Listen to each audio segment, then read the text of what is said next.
sagaalka xildhibaan ee ka soo baxay degmada Lughaya ayaa saaka waxaa la iskugu daray ansixin dhaarin iyo walibana sidoo kale halkaas ku doorteen maayirka iyo maayir ku-xigeenka 5 sano hagi doona degmadaasi waxa uu horeyntii halkaasi ka ansixiyay isla markaana ka dhaariyay xildhibaanada golaha deegaanka ee degmada Lughaya garsoore Shucayb oo ka socday maxkamadda gobolka Awdal wuxuuna yiri Jamhuuriyadda Soomaaliland magaca ummadda Soomaaliland maxkamadda gobolka Awdal go'aan maxkamadeed kow waxay ansixisay maanta oo ay taariikhdu tahay 20kii bishii 6aad 2021 go'aanka natiijada hordhaca ah ee doorashada golaha deegaanka degmada Lughaya waxay go'aamisay in doorashada golaha deegaanka degmada Lughaya ay ku guuleysteen mudanayaasha kala ah xisbiga Ucud محمد بر عبد الله عبد الكريم روبل حسن لمبيل حزب كلمية عبد الله علي أو نور دحود سهل علي بيل فارح حسين أحمد متان حوش أحمد حسين بدماح ريراش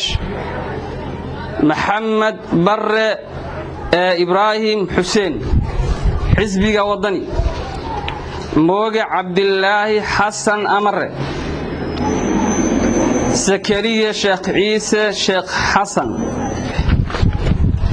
waxay go'aankan loo cuskaday qodobada 110 ee dastuurka Jamhuuriyadda Soomaaliland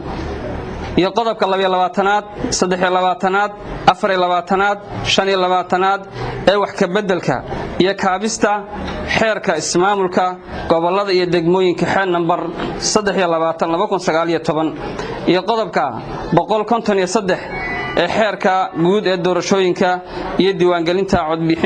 codbixiyaasha xeer number 19/2020 iyo qodobka 77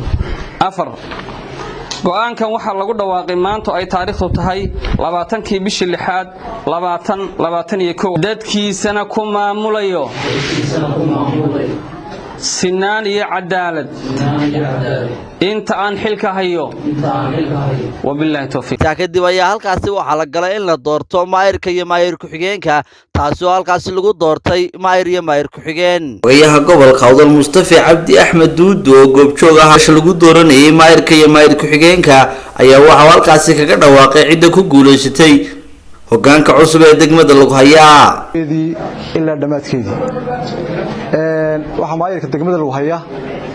ku guuleystay cod aqlabiyada oo 8 coda Cabdillaahi Ali Awnuur waxa gudoomiye ku-xigeenka degmada Lughaya ku guuleystay Maxamed Barre Ibraahim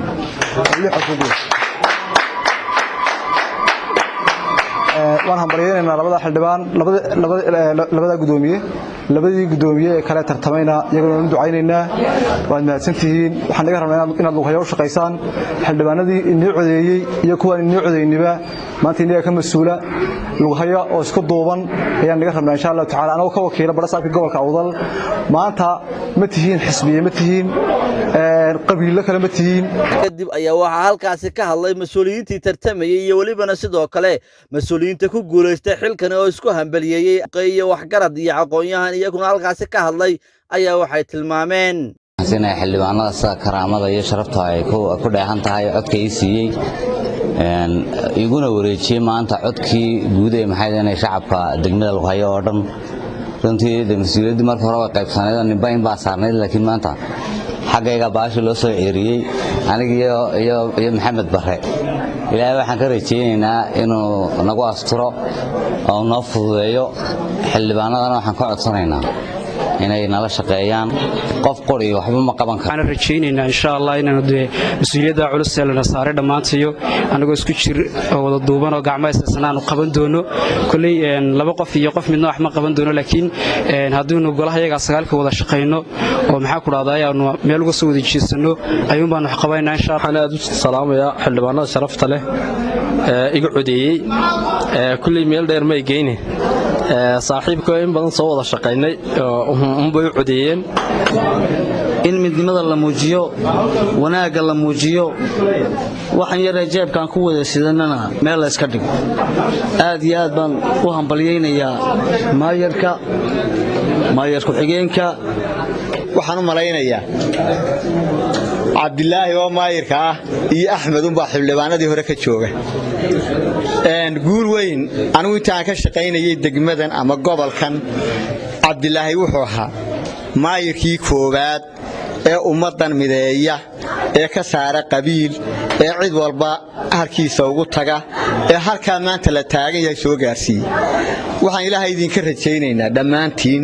inaad halkaa kor uga sii wadaan waa Shucayb Maxamed kaan Shucayb gays telefishinka caalamiga ee bulsho degmada Lughaya.